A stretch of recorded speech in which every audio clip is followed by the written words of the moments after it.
Sa panahon ngayon ay magastos na ang pakikipagrelasyon. Gagastos ka para manatili siya sa'yo. Gagastos ka para ah, kapag siya ay nagloko. Gagastos ka pagka nilayasan ka niya. Sa mga dahilan kung bakit marami ang nagiging migdaw. Bakit ayoko manligaw? Nakakasira ng kumpiyansa, diskarte, and rejection. Siyempre, pag nabasted ka, nawawalan ka ng confidence sa sarili. Na pinanghinaan ka ng loob. Risk ng rejection, paasa at posibleng mapahiya ka. Gastos sa pera at sayang sa oras. Yayabang yung babae at lalaki pa ang ulo pagka masyado mong binibigyan ng importansya. Susungitan, susupladahan at madalas ghosting. Delay sa reply, susubukan at uubusin ang pasensya mo. One-sided na nakikisama ka pero hindi siya nakikisama sa iyo. One-sided nakikisama ka pa hindi siya nakikisama sa iyo is parang bigay todo ka sa pagmamahal mo, yung effort mo na binibigay sa kanya pero hindi kanya pinapahalagaan kasi nga mas maganda yung mahal ka ng babae kaysa yung mahal mo yung babae kasi hindi ka pinapahalagaan pag ikaw nagmamahal. Take advantage siya sa iyo dahil may gusto ka at in love ka sa kanya. Ito lang. Gagamitin ka lang niya kasi alam niya na may gusto ka sa kanya, kaya minsan ginagamit ka na lang na parang ATM ganyan, na pinagkukunan kanya ng pera. Kung pangarap, pag-unlad, pag-asenso at pagyaman ang unahin ko, baka babae pa magabol sa akin. Totoo lang, kapag inuna mo ang pera, hindi ka mauubusan ng babae, pero pag ang babae ang inuna mo, wala ka ng pera, wala ka pang babae, merong ganong klase ng kasabihan. Mataas ang risk na masaktan o saktan ka. Totoo rin yun. May chances na yun nga, sa rejection, breakup, yung hindi niya pinahalagahan yung effort na binibigay mo para sa kanya. Para sa kanya wala ang attachment. Mas gusto ko yung mahal ako kaysa mahal ako dahil nakikita mo doon yung respeto ng babae. Totoo yun. Kasi malalaman mo na mahal ka ng babae pagka nawala ka o takot siya mawala ka. Doon nagkakaroon yung pagsunod ng submission, supportiveness at obedience na nagiging feminine siya na kailangan mo sa isang relasyon, lalo na sa pagbuo ng pamilya, na kailangan yung babae is feminine, na obedient siya, na sumusunod siya sa lalaki niya. Gaya nga ng sabi, protektahan mo yung pera mo, yung lakas mo, yung oras mo at attention mo. Huwag mong ibigay ng libre doon sa babae basta-basta kasi hindi niya naman pinapahalagaan yan pagka binigay mo lang ng libre. Sa relationship ngayon sa modernong panahon ay puro spending o paggastos yan. Gagastos ka sa pangangailangan niya, gagastos ka para sagutin ka niya, gagastos ka para magpa-impress, papansin, magpapogi at mapabilib mo yung babae. Gagastusan mo para maghabol siya sa iyo. Gagastos ka para hindi ka mabasted. Gagastos ka para hindi siya ma-turn off.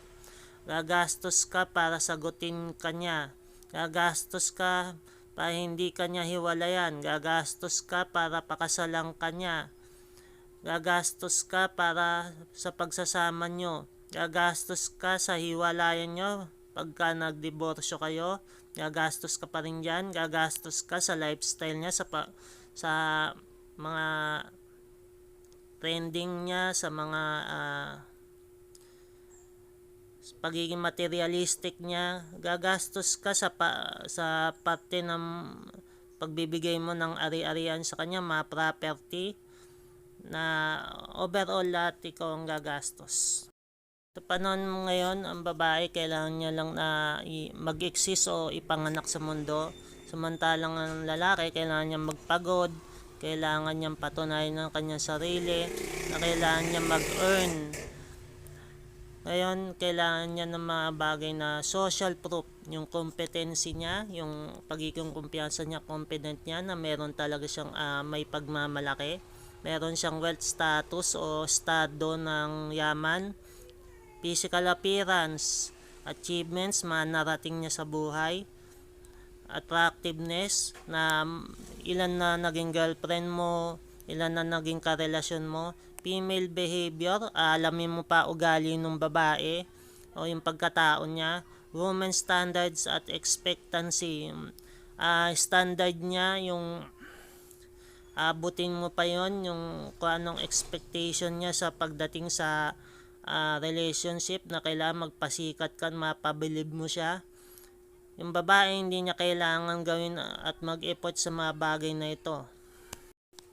Tapos magmamakaawa ka na para sagutin ka niya at magkaroon kayo ng relasyon, para sa commitment, magkaroon kayo ng obligasyon, responsibilidad mo sa kanya bilang boyfriend, taga-bitbit ka, taga-gastos ka, diba?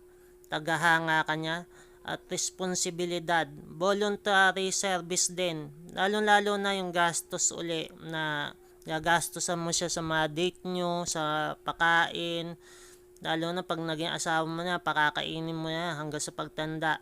Conjugal property, nabibigyan mo yan ng ari-arian, yung apelido na dapat ingatan mo, at yung estado mo at pagkatao mo na ibibigay mo dun sa babae, lalo na pag iniwalayan ka, divorce, alimony, child support, na magsusustento ka, gagastos ka sa hiwalayan ninyo. So, overall gastos.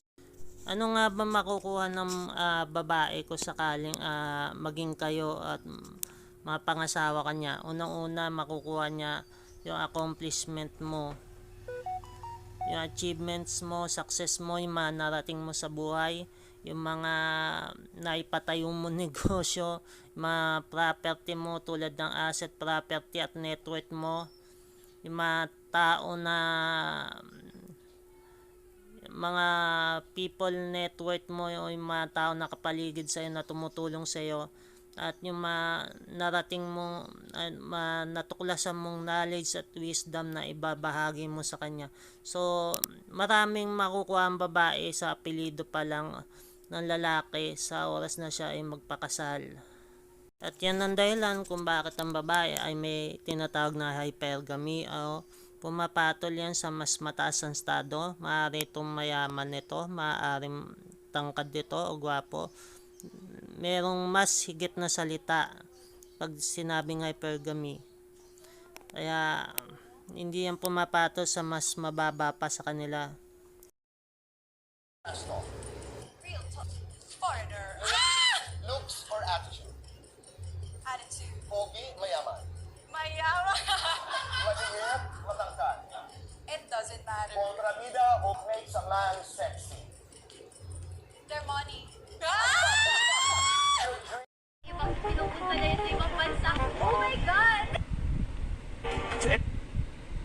So yun, para sa'yo, ano ang tatlong signs na siya na ang tamang lalaki para sa'yo? Number one, syempre kailangan mayaman tsaka may kotse. Syempre, sa panahon ngayon, ayaw na natin ng mas mahirap pa sa mas mahirap sa atin. Tsaka sa panahon ngayon, di ba yung Pilipinas, napaka-traffic. Lagi namang traffic. Sa Las Piñas pa ako, so napaka-traffic. Kaya kailangan ng kotse para may tagahatid sundo ako. Di ba? Pangalawa, dapat syempre, dadalhin ako sa ibang bansa. Kailangan ita-travel niya ako. Dapat kapag magpupunta kami na ibang bansa, dapat naka 5-star hotel kami. Diba? Kaya dapat may bahay siya dun. Tapos kailangan, kapag naka-airplane kami, dapat naka-business class. Syempre, ayoko makita ko ng iba. O kaya, as much as possible, sana may private helicopter si kuya mo, diba? Dapat high yung natin, dream natin. Pangatlo naman, pinaka-importante sa lahat, kailangan alam ko yung passwords ng social media accounts niya. Bakit? Siyempre, kailangan alam ko kung loyal sa akin. Dapat ako lang. Malay mo, may ibang pinupunta na yun sa ibang bansa. Oh my God!